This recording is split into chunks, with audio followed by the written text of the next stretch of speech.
네, 안녕하세요. 오늘도 전편에 이어서 조금 쓰잘데기 없는 소리, 재미없는 소리를 아주 짧게 예상을 해보고 이야기를 하려고 하겠지만 좀 더 길어질 그 두바이의 단점에 대해서 이야기를 조금 했었었는데 딱 이런 생각이 들더라고요. 지금 저는 이 차림으로 출근을 했습니다만 물론 지금 환경이 바이러스적인 환경도 있지만 그래서 직원의 약 10%만 교대 근무를 하고 있는 상황도 있지만 사실 이게 말이 안 될 것 같아요. 지금까지는 다 셔츠를 입고 반팔이라도 어느 정도 좀 격식을 갖춘 그런 걸 입고 출근을 했었는데 지금까지는 그렇게 하다 보니까 어떤 복장에서 오는 좀 약간 힘이 빠지는 부분, 그리고 내가 일을 하는 건지 집에서 좀 쉬면서 약간 일을 하는 척을 하려는 건지 모를 때가 좀 분별이 안 될 때가 있어요. 아침에 일어나서 씻고 머리를 말리고 깔끔하게 스킨 로션을 바르고 무스, 왁스, 젤 이런 걸 바르고 회사에 나가는 그 과정, 그게 시간을 뺏어 먹는다, 좀 짜증난다 그럴 수도 있지만 이거 자체가 지금 딱 보면은 그 회사에 가는 일을 하려고 하는 스타팅 라인에서 지금의 처해 있는 저랑은 완전히 다른다는 거죠. 좀 그런 루틴 자체가 번거롭게 느껴질 수도 있지만은 뭔가 세팅을 하고 내가 내 자신한테 거울을 봤을 때 좀 만족하는 입장에서 회사를 가서 일을 좀 하면서 중간에 쉬는 시간에 그 이성과 이야기도 좀 하고 이런 것들이 삶에 있어서 너무나 큰 요소이지 않을까 당연하게 생각을 했었는데, 이 이야기를 말씀드리는 게 지금 제가 사실 이런 말을 드릴 자격이 있나 없나를 한번 따져보다가 보니까 이 생각이 들더라고요. 사실 출근하는 느낌도 안 들고 이런 차림으로 와서 두바이가 좋니 안 좋니 단점이 이런 거니 라고 했을 때 얼마나 공감이 될지. 4개월간 그 바뀌지 않는 장점은 제 업무상에 있어서는 시차입니다. 시차가 물론 한국에서 국내적인 업무만 할 때는 상관이 없지만 아틀란틱 유럽 쪽 시장을 같이 봐야 되고 아시아를 같이 보려면은 딱 중간쯤에 있는 두바이, 여기 플러스 4 GMT 플러스 4 이 존이 너무 좋다는 점. 하지만 이제 시차만 좋으면 뭐합니까? 급여 따라가야 되겠죠. 집 그 월세라든지 어떤 생활적인 씀씀이 이런 걸 봤을 때 사실 좀 적응을 하다 보고 생활 물가 전반적인 자체가 많이 비싼 편이라고 느껴지게 되면 돈의 씀씀이가 커지고 저축할 가능성, 그리고 그 스페이스가 줄어들게 되겠죠. 요거는 좀 부담으로 작용을 할 수가 있습니다. 다 아시는 말이실 거예요. 해외로 나가는 순간 새의 길이 열리는 것처럼 보일 수도 있지만 일정 시간이 지나면 거기 또한 그 이전의 삶의 터처럼 정착이 되기 때문에 장점보다는 단점이 많이 보이기 마련입니다.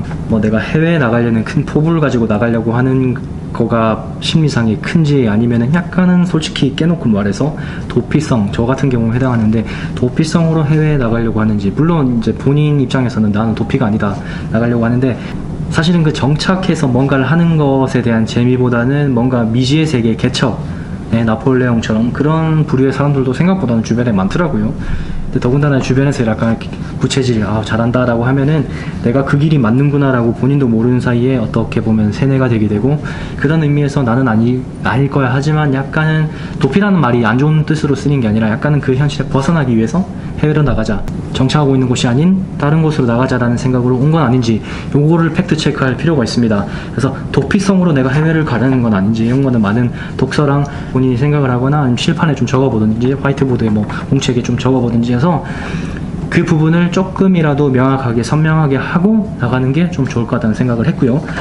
지금까지 제가 있었던 곳에 한번 비교를 해보자면은 서울, 도쿄, 런던, 두바이를 한번 짧게 비교해 보겠습니다. 마지막 시간이 없는데 너무 제가 쓸데없는 말을 많이 해가지고 그렇고요. 순서상으로 서울, 도쿄, 런던, 두바이 이렇게 이동을 했는데 서울에 딱 갔을 때 이제 부산 출신이지만 서울에 딱 갔을 때 광화문, 오 좋다, 세종대왕 멋지다, 광화문 앞에 길이 넓다, 오 뭔가 서울이다 했었는데 그게 한 두세 달쯤 갔나 모르겠어요.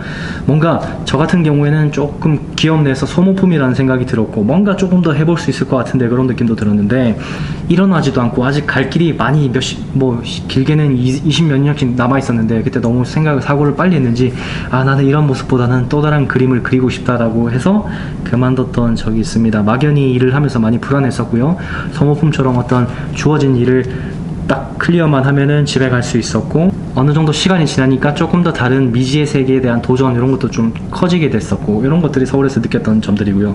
근데 도쿄로 딱 넘어가 보니까 이거는 이제 좀 시간이 지나서 알게 됐어요. 처음에는 친절한 그런 느낌도 많이 받았고 한데 해외에 나가려고 하는 그런 의지가 센 사람들은 어떤 소사이어티에서 주류가 되고자 하는 부분이 크지 않겠습니까? 그런 확고한 의지가 큰 분들이 많으실 거라 생각을 하기 때문에, 근데 막상 딱 가보면 일본은 약간 한국인이랑 이렇게 페이스도 뭐 비슷비슷하고 크게 이질감도 없고, 하지만 그 얇은 막 하나로 주류, 뭐 자국민 아무래도, 그리고 자국민이 아닌 외국인, 물론 대학을 나와서 길게 거주를 한다든지 아니면 배우자가 일본인인 경우에는 조금은 완화가 되겠지만, 그런 게 아니다라고 하면은 어느 순간에는 이렇게 골을 탁 때려오는 게 있습니다. 아, 나는 주류가 아니구나. 그래서 큰 무대는 갔다고 생각을 하지만 메인 소사이어티에 들지 못해서 거기로부터 느끼는 조금의 초라함이랄까, 좀 고독감이랄까요, 그런 것도 느껴질 수 있을 것이고, 안정적이긴 하지만 처음에 급여가 상당히 낮습니다. 일본이 한국보다 떨어지는 곳들이 실제로도 많이 오퍼를 받아봤는데 괜찮은 회사라도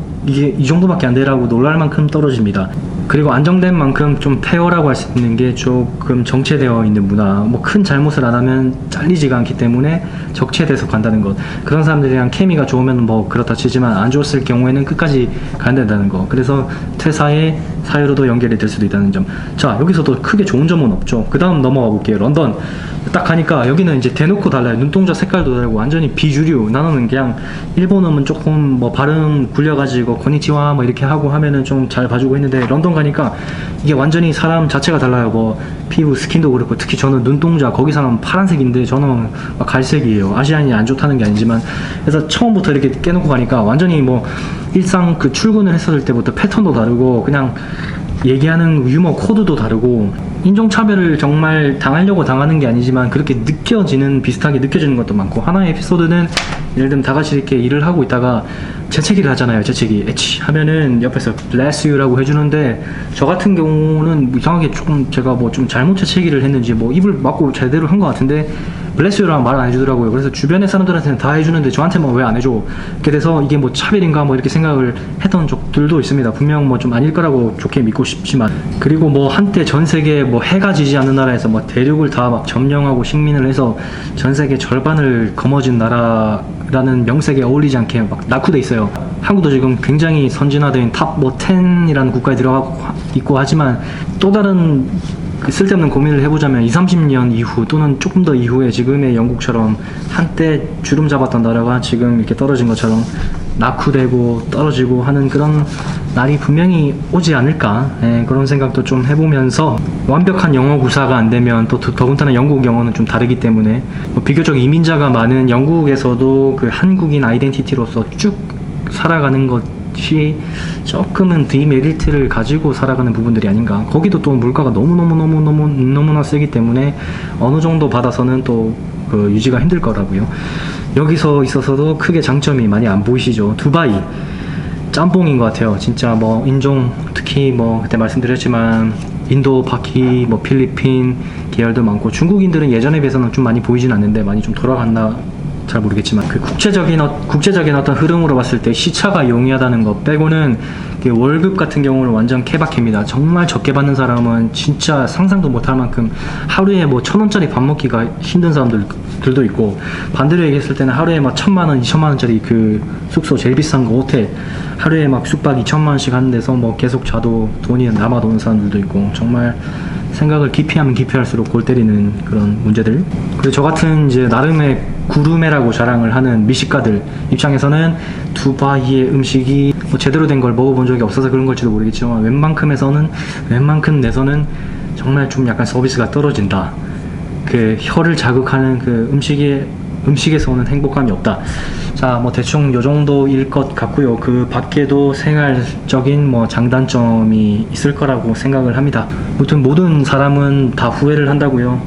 어제 정말 최선의 하루를 보냈던 사람들도 오늘 후회하게 되는 거고, 어제 부모님께 선물을 드렸는데 오늘 좀 불효한 거 아닌가 같다는 생각이 드는 것도 사람이기 때문에 할 수 있는 거지만, 제가 또 생각을 많이 해서 이런 말씀을 드린 건지 모르겠지만, 향후에 또 두바이에 오실 계획 있는 분들은 조금만 더 진지하게 고민을 해 보시고, 정답은 없는 것 같아요. 지금 이제 제가 이 다음에는 어디에 가고 싶냐, 어디에 살고 싶냐라는 질문을 제 스스로 해봤을 때 정말 뭐 좀 우스갯소리일 수도 있지만 우주 정도가 아닌가 싶습니다. 같습니다. 어디를 가든지 다 비슷한 것 같고 진짜 만족해서, 그게 이제 배우자가 됐든 종교가 됐든 취미가 됐든 뭐가 됐든 모르겠지만 좀 거기서 그냥 나름의 소소한 재미를 좀 찾고 그렇게 하는 게 좋지, 두바이로 오기 직전에 여기는 외국이었지만 지금 저한테는 있어서 여기는 또 다른 제가 사는 정착하는 동네에 불과한 거고, 집에 들어갔을 때 문 딱 닫고 있으면 그냥 여기 집인지 두바이인지 부산인지 뭐 모를 정도로 뭐 비슷하기 때문에 오늘의 결론은 이제 빨리 바이러스가 끝나서 정신적인 멘탈적인 건강을 지키면서 지금 현실에 있는 좋은 점을 좀 보려고 하는 그런 것들이 좀 필요하지 않을까 싶은 점에서 두바이랑 엮어서 말씀을 한번 드려봤습니다. 그럼 또 다음 시간에 좀 찾아뵙도록 하겠습니다. 이제 해가 져가지고 집에 또 다음 시간에 찾아뵙도록 하겠습니다.